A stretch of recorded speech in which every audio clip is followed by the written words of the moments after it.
Aleluia. Saúde aqueles que nos assistem também pela internet. Que o Senhor continue falando no coração de cada um. Que o Senhor possa te visitar na sua casa também. Convido aos irmãos a colocarem de pé, abrir comigo em Jonas capítulo 4, versículo 10 e 11. Creio que o Senhor vai continuar falando conosco. Diz assim a palavra do Senhor. Obrigado, diaconisa. Mas o Senhor lhe disse: você tem pena dessa planta, embora não a tenha podado, nem a tenha feito crescer. Ela nasceu numa noite e numa noite morreu. Contudo, Nínive tem mais de 120 mil pessoas que não sabem nem distinguir a mão direita da esquerda, além de muitos rebanhos. Não deveria eu ter pena dessa grande cidade? Feche seus olhos. Pai, em nome de Jesus, eu te agradeço por esta oportunidade de pregar mais uma vez a tua palavra. Fale conosco, Senhor, o que precisamos ouvir, não o que queremos ouvir. Por isso eu te peço, ensina, exorta e edifica cada um de nós. Continue falando conosco em nome de Jesus. Amém. O Senhor me deu um tema desta mensagem numa madrugada. Aconteceu uma situação, eu vou contar a vocês. O tema da mensagem é: o que não te mata te fortalece. Eu estava, semana passada, foi semana de carnaval, se não me falha a memória. Na semana de carnaval, eu folguei terça, quarta e quinta-feira. E como eu trabalho de madrugada, eu trabalho 6 dias e folgo 2 dias. Só que nessa semana eu folguei 3 dias por causa do feriado. Então quando eu estou em casa, ninguém está em casa. Quando eu estou trabalhando, está todo mundo em casa dormindo. E nessa semana eu, obviamente, dormi na minha casa de noite, de madrugada. E nós em casa, pela graça de Deus, eu com a Thalita, a gente não tem mania de um dormir na cama e às vezes o outro vai dormir no sofá. E na quarta-feira ela falou assim: amor, eu vou assistir um filme na sala. Eu falei: amor, eu tô cansado, eu vou dormir. Eu fui deitar. Eu falei: acabando o filme, vai dormir. Ela falou: tá bom, só vou assistir um filme e já tô indo dormir. E passou a madrugada. Quando foi por volta de 1h da manhã, eu estava deitado e eu escutei ela orando: tá repreendido em nome de Jesus, eu te repreendo, Senhor, envia os teus anjos com fogo, com espada e tal. Eu falei: rapaz, tá repreendendo, e coitado do diabo, né? E eu quieto: Guilherme, levanta. Eu falei: o que aconteceu? Levanta, vamos orar. Eu falei: mas você já está orando? Não, levanta, vamos orar. Eu falei: o que você viu? Não sei o que eu vi. Tá bom. Sentei na cama, respirei fundo, ajoelhei, ela ajoelhou e ela ficou ali uns 15 minutos orando. Eu: amém, Senhor, glória a Deus. Que o Senhor mostre para ela mesmo o olho vermelho e os 2 chifres. E ela orando, expulsou. Eu fui ao banheiro, voltei. Você não vai orar? Eu falei: não, você já orou, você já repreendeu o demônio lá, já expulsou, já saiu daqui com o rabo entre as pernas. Eu vou fazer o quê? Louvado seja Deus. Se precisar de alguém para expulsar demônio, tá ali, viu? Tem unção para aquilo ali. Então quero dizer a vocês: o que não te mata te fortalece. Já que eu estou falando de casal, vou até sair daqui para não falar que eu anotei, porque o Senhor me incomodou ali para dizer. É abominação homem que tem relação com a esposa, ela estando na semana de menstruação dela. Isso é pecado, é abominação. Deus não aceita isso, porque o sangue fala, o sangue tem vida. Isso a Bíblia diz lá no livro de Gênesis, quando Caim mata Abel. Deus desce e fala para Caim: Caim, lê o seu irmão. Eu vou saber desse meu irmão, eu sou babá dele agora, mas o sangue dele clama para mim na terra. Então o sangue fala, e Deus não aceita isso. O homem que tem relação com a mulher, ela estando menstruada. O livro que a gente leu vai falar um pouco da história de Jonas. Quem conhece a história de Jonas sabe que Deus fala para ele: Jonas, levanta-te. Quando a Bíblia diz levanta-te, Deus está falando de posicionamento. Jonas, se posiciona. Não tem como você ir pregar para uma cidade que eu quero enviar você, sendo que sua vida está toda errada. Então Deus manda ele levantar e ele vai. Só que ele vai ao contrário da cidade. Ele não vai para Nínive, ele vai para outra cidade, Tarsas. Então ele chega no barco, ele entra no barco, compra passagem e vai dormir. E a Bíblia diz que Deus manda um vento, uma chuva muito forte. E o barco começa a balançar e eles começam a orar aos deuses deles. Que repreenda esse vento, né? O que a gente está passando por isso? Vamos lançar sorte para ver quem está errado nesse barco. E eles lançam sorte. E a sorte cai em quem? Em Jonas. Jonas, caiu em você a sorte. O que você está fazendo? Eu estou correndo do meu Deus, cara. Deus mandou eu ir lá para a cidade de Nínive e eu estou indo ao contrário. Já que para isso acabar, me lança no mar. Então a Bíblia diz que lançaram ele ao mar e uma baleia, um peixe, a Bíblia diz, muito grande, engoliu ele. E eu estava vendo isso. A ciência diz que qualquer peixe que engole uma coisa que não seja da natureza dela para comer, ela em 48 horas ela dissolve isso. Não afeta ela. Em 48 horas. E eu vejo Deus olhando lá de cima, olhando para o peixe, dizendo assim, aguenta 72 para ele. Então ele se arrepende dentro da baleia e ele começa a orar ao Senhor, e a baleia então gospe ele na beira da praia e ele vai pregar para Nínive. Ele prega e diz que Deus vai matar todo mundo se não se arrepender. Então a Bíblia diz que todos se arrependeram daquele pecado, até o rei trocou suas vestes e se arrependeu. E o que ele faz? Ele sobe numa montanha, constrói uma casa e fica olhando Deus destruir aquela cidade. E aí chega, aí. A Bíblia diz que está muito sol, está muito quente lá.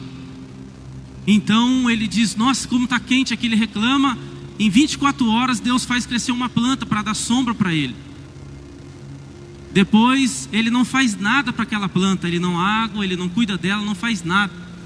Então a Bíblia diz que Deus envia um bicho e corta aquela planta, e vem um sol mais forte ainda, com o vento, e ele diz, quero morrer, eu quero morrer. Então o Senhor diz para ele o que a gente leu, Jonas, você tem pena dessa planta, você não fez nada por ela. E aí que eu quero dizer a vocês, Deus fez essa igreja crescer rapidamente, e muita gente entrou aqui, Deus curou, Deus libertou, Deus restaurou, Deus abriu porta de emprego, e essas pessoas não deram um fruto para a igreja, e saiu reclamando do altar da igreja. Com todo respeito e temor, vão se converter. Mas Jonas foi tão carnal, foi tão menino, que o que Deus fez por ele, Deus permitiu o bicho que matasse aquela planta. Deus satisfez o desejo momentâneo de muitas pessoas aqui. Muitas pessoas chegaram aqui e Deus curou, e as pessoas saem falando mal, sendo que não deu um fruto, não fez nada, nenhum demônio sequer expulsou quando chegou aqui, e ainda sai falando mal, achando que Deus não está vendo. Deus é Deus de detalhes. Deus olha muito para os detalhes. Eu quero dizer a vocês que existem 4 tipos de crente dentro da igreja: o crente ungido, o crente fingido, o crente adorador e os verdadeiros adoradores.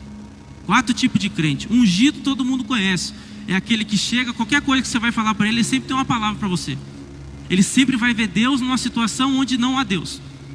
Ele sempre vai ter uma porta aberta para você. Ele sempre vai direcionar sua vida aonde que tem que ser direcionado. Os fingidos é aqueles que chegam, não sabem nem o que está fazendo na igreja. Vem para bater papo, vem para conversar. A mensagem é domingo, se perguntar para ele na terça-feira que foi pregada, e nem lembra mais. Esse é os crentes fingidos. Os crentes adoradores é os crentes igual a mulher de Jó. Adora quando tudo vai bem, mas adora, mas só quando tudo vai bem. Aí vem o verdadeiro adorador, que é Jó, que perdeu tudo. Olha para ela e diz assim: aceitaste o bem de Deus com prazer e o mal não quer aceitar? Se fechou as portas, você não quer aceitar? Deus não é Deus mais? Deus deu, Deus tirou, e bendito seja o nome do Senhor. Esse é um verdadeiro adorador. Não tem como eu conhecer um Deus, pastor Mauro, que cura se eu nunca fiquei enfermo. Não tem como eu conhecer um Deus que fecha as portas, que abre as portas, sendo que a porta nunca foi fechada para mim. E a gente fica choramingando por aí. Não tem como eu conhecer um Deus que me levanta se eu nunca cair. Por quê, pastor? Porque tudo que não me mata me fortalece. Ou seja, o milagre de Deus para mim e para você sempre vai estar no meio do processo.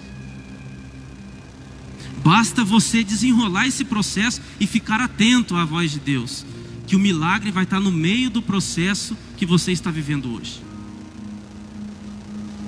A gente aprende muito mais com a derrota do que com a vitória.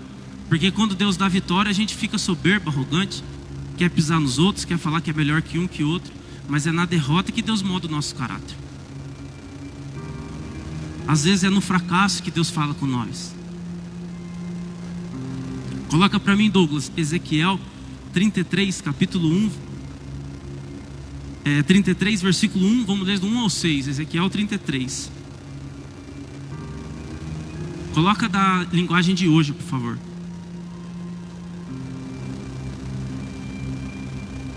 O Senhor me disse o seguinte: homem mortal, diga ao seu povo o que acontece quando eu faço vir a guerra a um lugar. O povo desse lugar escolhe alguém para ser vigia.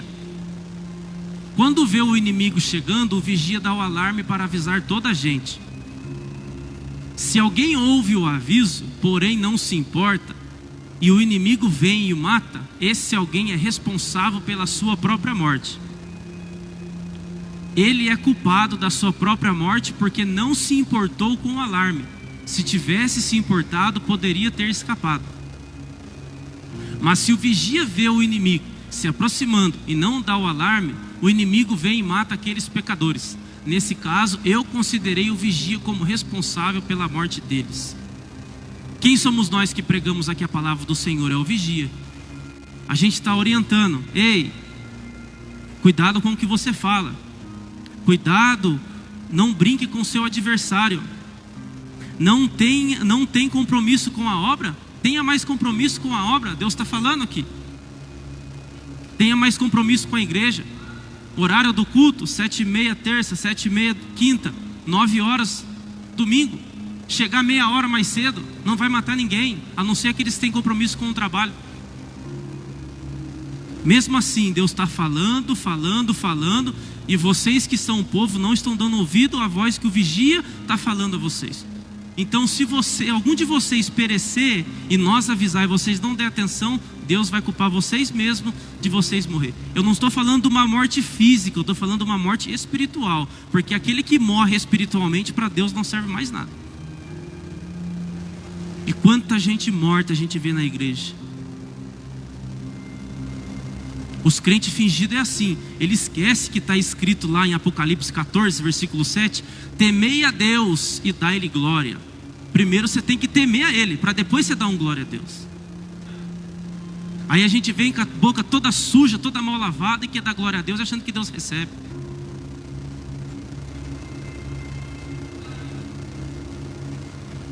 Aleluia. Uma coisa que Deus não faz é emendar vaso. Ele pode ter até quebrado, Deus vem e moe mais ainda e faz de novo. Ele não remenda vaso, Deus não usa super bonder, Deus não usa cola. Isso aí, se a gente for ler o livro de Gênesis, quando Deus mata toda aquela geração e livra só Noé. E eu estou falando de um Deus longânimo, um Deus misericordioso, um Deus compassivo, um Deus bom, o Deus que é amor, que todo mundo prega. Ele chegou uma hora e disse: Noé, eu não aguento mais o pecado desse povo. Eu não vou remendar, eu vou matar todo mundo e vou fazer tudo novo. Você pode até tentar remendar um vaso.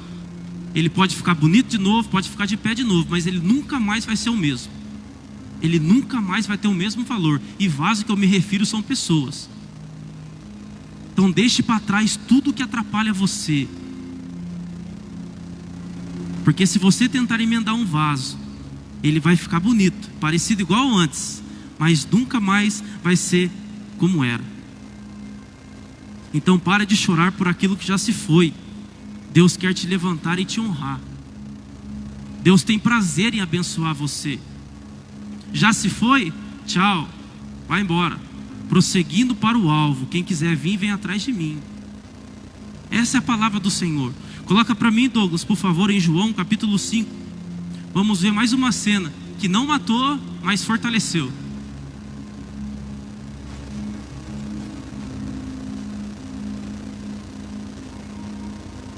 Capítulo 5, vamos ler do 2 ao 9, por favor. Ali existe um tanque que tem 5 entradas e que fica perto do portão das ovelhas. Em hebraico, esse tanque se chama Betseta. Perto das entradas estavam deitados muitos doentes, cegos, aleijados e paralíticos. Esperavam o motivo da água. Porque de vez em quando um anjo do Senhor descia e agitava a água. O primeiro doente que estava no tanque, depois disso, sarava de qualquer doença. Entre eles havia um homem que era doente fazia 38 anos. Jesus viu o homem deitado e, sabendo que fazia todo esse tempo que ele era doente, perguntou: você quer ser curado? Ele respondeu: Senhor, eu não tenho ninguém para me pôr no tanque quando a água se mexe. Cada vez que eu tento entrar, outro doente entra antes de mim. Próximo. Então Jesus disse: levanta-te, pegue a sua cama e ande. No momento instante, o homem ficou curado, pegou a cama e começou a andar. Isso aconteceu num sábado. Eu imagino aquele Jesus perguntando para aquele homem: faz quanto tempo que você está aí, filho? 38 anos? Mas por que você está aí? Senhor, mas eu não tenho ninguém para me jogar lá naquele tanque. De vez em quando desce um anjo lá, uma vez por ano, não sei. Mas aí sempre vai um outro lá e coloca na minha frente e aquela pessoa é curada. Deixa eu te perguntar, você quer ser curado? Mas Senhor, aquele anjo vai descer. Deixa eu falar uma coisa para você, eu sou Jesus. Quem que é anjo perto de mim? Eu estou acima dos anjos. Eu não dependo do sistema do homem, eu estou acima do sistema. Quer ser curado? Jesus está perguntando para você: você quer ser curado? Abre o seu coração para Ele. Aquele homem não morreu com 38 anos de enfermidade, mas aquilo fortaleceu ele para ele contar no meio da sociedade o que foi feito com ele. Coloca para mim, Douglas, em Lucas capítulo 8, vamos ler do 43 ao 48. Mais uma prova: o que não te mata te fortalece. Nisto chegou uma mulher que fazia 12 anos que estava com uma hemorragia. Ela havia gastado com os médicos tudo o que tinha, mas ninguém havia conseguido curá-la.